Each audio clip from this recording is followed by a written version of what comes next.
बच्चों, अभी हमने गुलाम वंश पढ़ा। अब हम पढ़ते हैं खिलजी वंश। ऊपर नक्शे में आपको गुलाम वंश दिखाई दे रहा होगा। नक्शे में जो ग्रीन लाइंस वाला जो एरिया है भारत का, वह गुलाम वंश के साम्राज्य को प्रदर्शित करता है। अब हम पढ़ते हैं खिलजी वंश। खिलजी वंश का प्रथम शासक जलालुद्दीन फिरोज खिलजी रहा और इसका शासनकाल था 1290 से 1296 ईस्वी तक था। यह 70 वर्ष का था और इसके भतीजे और दामाद अलाउद्दीन ने इलाहाबाद में 1296 ईस्वी में धोखे से इसकी हत्या करवा दी और स्वयं सुल्तान बन बैठा। अपने 20 वर्षों के शासन में कुछ अपने सुधारों को लेकर अलाउद्दीन की चर्चा होती है। उसने सिक्कों पर अपना उल्लेख द्वितीय सिकंदर के रूप में करवाया। ये कुछ विशेष बातें हैं जिसके कारण इसको जाना जाता है। उसने सिक्कों पर उल्लेख अपना द्वितीय सिकंदर के रूप में कराया। उसके शासन में कश्मीर व बंगाल शामिल नहीं थे। गुजरात के बघेला राजपूत राजा राय करण देव के खिलाफ सैन्य अभियान किया। अलाउद्दीन ने 1301 ईस्वी में रणथंभौर और 1303 ईस्वी में चित्तौड़ पर आक्रमण कर उसे लूटा। गुजरात अभियान के दौरान उसे अपार धन संपदा प्राप्त हुई। जब इसने गुजरात अभियान किया तो वहाँ पर इसको क्या हुआ, बहुत ज़्यादा पैसा और संपदा मिली। और उसके साथ ही एक हिंदू से धर्मांतरित मुस्लिम सेनानायक मलिक काफूर का साथ मिला। यानी उसको एक ऐसा सेनानायक मिला जिसका नाम था मलिक काफूर। इस मलिक काफूर की सहायता से ही अलाउद्दीन खिलजी दक्षिणी भारत में प्रवेश कर सका। मलिक काफूर ने देवगिरी, होयसल राज्य और पांड्य राज्य पर आक्रमण किए। अमीर खुसरो के अनुसार काफूर रामेश्वरम तक पहुंचा। अलाउद्दीन के समय में राजस्व का ढांचा पुनर्निर्मित किया गया। विद्रोहों पर नियंत्रण करने के लिए उसने 4 आदेश जारी किए। पहला, अमीर वर्ग की संपत्ति जब्त करना तथा खालसा भूमि को कृषि योग्य बनाकर राजस्व में वृद्धि करना। दिल्ली में मद्य निषेध, गुप्तचर प्रणाली का गठन और अमीरों के परस्पर मेल मिलाप पर रोक लगाना। उसने खलीफा की सत्ता को मान्यता देते हुए स्वयं ने यास्मीन उल खिलाफत नासिरी अमीर उल मुमिनीन की उपाधि ग्रहण की। उसने यह उपाधि ग्रहण की।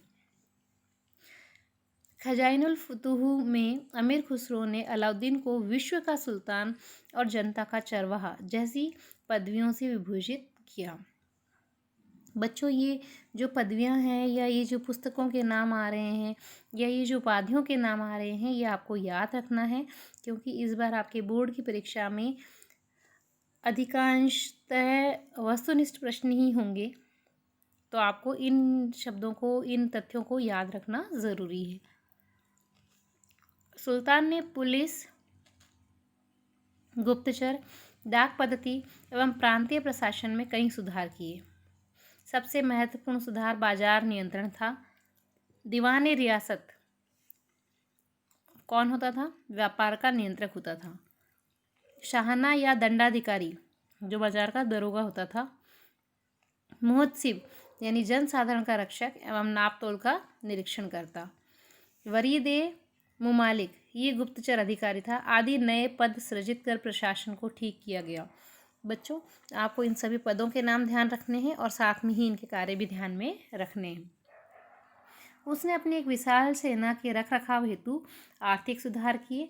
मोल भाव सुनिश्चित करके सुल्तान ने कालाबाजारी और मुनाफाखोरी पर रोक लगा दी। यानी उसने क्या किया, वस्तुओं के पहले से ही दाम निश्चित कर दिए, जिससे कालाबाजारी और मुनाफाखोरी पर रोक लग गई। सराय ए अदल स्थानीय एवं विदेशी वस्तुओं का बाजार था। अलाउद्दीन पहला शासक था जिसने सैनिकों को नगद वेतन दिया। बहुत महत्वपूर्ण तथ्य है ये।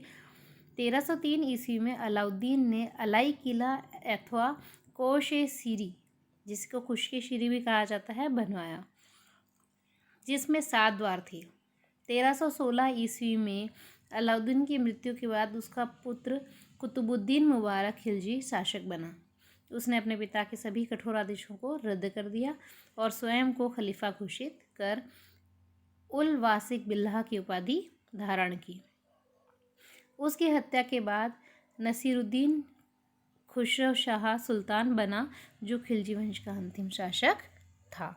तो इस प्रकार बच्चों हमने दो वंश के बारे में पढ़ा।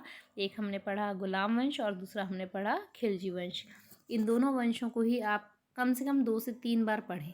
जब आप, क्योंकि ये आपके लिए नए वंश हैं और इतिहास की कुछ शब्दावली कठिन भी होती है, तो जब आप इनको 2 से 3 बार दोहराएंगे तो आपको ये समझ में भी आएगा और आपको रटने की ज़रूरत नहीं पड़ेगी, आपको ऐसे ही याद हो जाएगा।